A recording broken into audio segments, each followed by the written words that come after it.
So it's Saturday Live on Trucking TV on Facebook Live.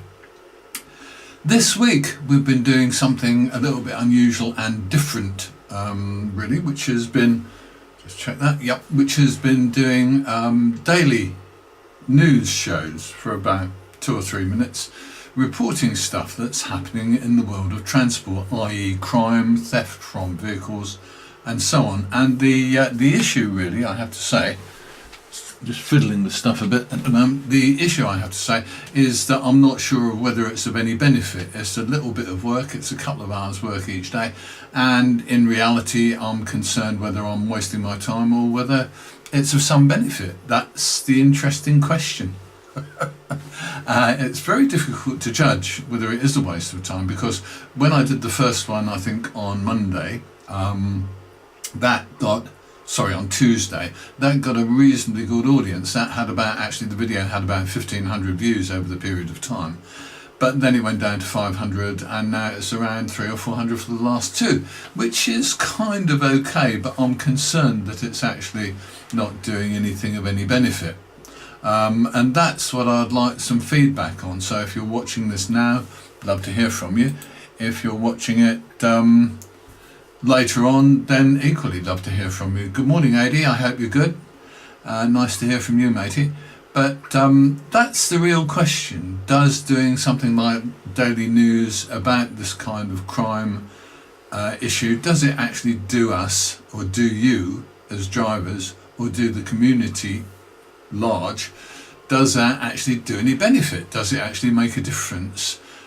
Because what I'm trying to do with this is not actually trying to inform drivers at all. People who are not members of a couple of groups wouldn't probably see it, but there's a couple of quite decent sized good groups, well managed groups that actually do stuff about safe parking locations, and those I'm all in favour of. Good morning, Craig. And the question, however, is whether the daily news thing does any good. Does it get out to people that those groups don't get to, so people are aware of what's going on? Does it get to the greater public, which is where I really would like it to get? Because the truth is, my viewpoint on this has always been, really with Trucking TV for the last, 18 months, whatever, has always been to talk to the general public and show people out there what happens in a world they don't know much about. That's the truth. That's the simple objective, if you like, of Trucking TV, is to actually show the general world what people do in the transport world. I think the reality is that nobody thinks about it because it's not obvious. All that happens is you get bloody trucks on the motorway who get in the bloody way, and that's the viewpoint, isn't it? So there you go. So what I'm trying to do is actually build up a head of steam so that we get noticed, and people say, why is all this bloody crime going on? Why are drivers being occasionally assaulted? Well, thank you so much, Wendy. I wonder what that means. Some strange person. Okay, good morning, Jonathan. Well, yeah, there you go. You see, I hope that that's what's happening, but we get kind of mixed messages, I guess. I think the updates are handy, but I'm not really, I can't say this really in a simple way, but it's going out towards drivers, yes? So drivers, I hope, will see it, and drivers, I hope, will spread the word out into the wider community. That's the objective. The objective is so people start saying, look, there was a crime near me last week, I saw about it on the video there, and the police didn't even bloody well turn up to take a look. And if people start saying that in a public way, then it will embarrass people into doing something about it, if nothing else. So what we really want to... Yeah, exactly, Craig. I have to say that from my point of view, Craig H. McPherson, what does the H stand for? The problem is people are ignorant to what they don't know about, and that's what I'm trying to do, is trying to get the message out there. It's really difficult. So there you go. The more people who know about this, the more people will share externally. I shared a couple of the clips with another group that caters exclusively for drivers, and drivers there complained that I was just doing the same material, but it wasn't for that purpose. The purpose for it was to try and get them to get the news outside so that people realised that the transport system that they depend on to get their daily bread is being buggered up by thieves, crooks and criminals. That's the story. Henderson, now that's a good middle name, my goodness. I wish I had a middle name like that. Okay, but so I can see there's lots of people sharing, so we'll give it a try. We'll keep going let's keep another week, and we'll have a similar discussion next Saturday. I don't mind. This is really, from my point of view, pretty straightforward. I don't have a problem with doing stuff like this. I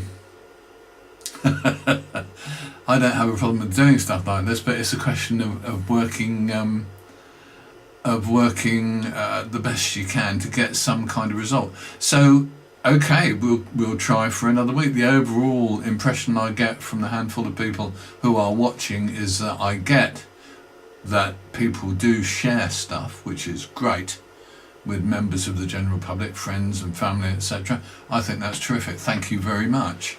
But we need to get a lot more. So people who watch this later, the same thing applies. Share it. Tell us if you share it.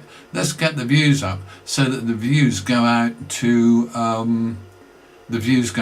lot more people. That's the fact. They go out to the general public. That's where we need them to go. As far as drivers are concerned, well, I take the point from the drivers group that I do a little bit with.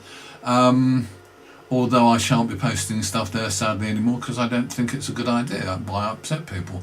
But it does mean that I guess that there's another source of post-ons gone, which is one of those things. But if you do see the crime reports and you get the message and you send it out to other people, then hopefully we will get some more news and some more coverage in national news. That's the aim and intention. I want to get our message out there, and I want to get our message out there so that people actually are aware of what is happening in the real world, because they're not aware of what's happening out there at all. And I'm just playing with stuff. Hang on a minute. Oh right, okay. Sorry about that. I just had to test something to see whether it's actually working, and it's one of those things when you're doing little bits of live shows like this, you do have a problem. Go away, you stupid thing. That's right. Okay, sorry about that. Okay, so I'm now going to have a little look down my list.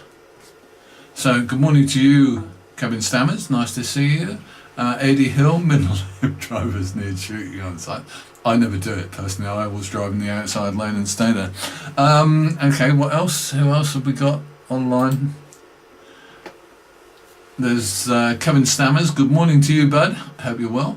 And Craig Henderson McPherson. I love it.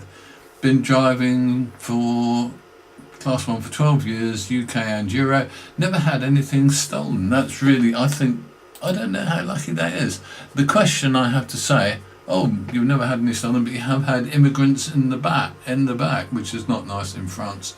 Try and stay away from hotspots. I think the reality is, when we look at it, we read, I guess, online, and we report maybe 2 or 3 items a day, and maybe there are 10 items every night happening around the country in different locations. That's what I mean, 10 different locations, probably with a handful of trucks in each.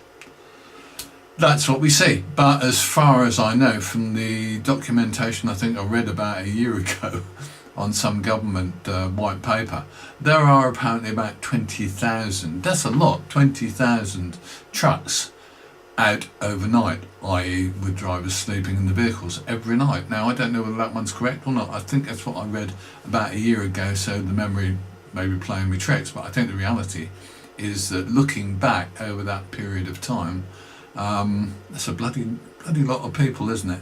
But we have to compare that again against the vast bulk of drivers, because in the UK there's something like 350, 400,000 trucks registered, and of those, well, that's 5% that are out overnight. So the reality is it doesn't affect a great number of people.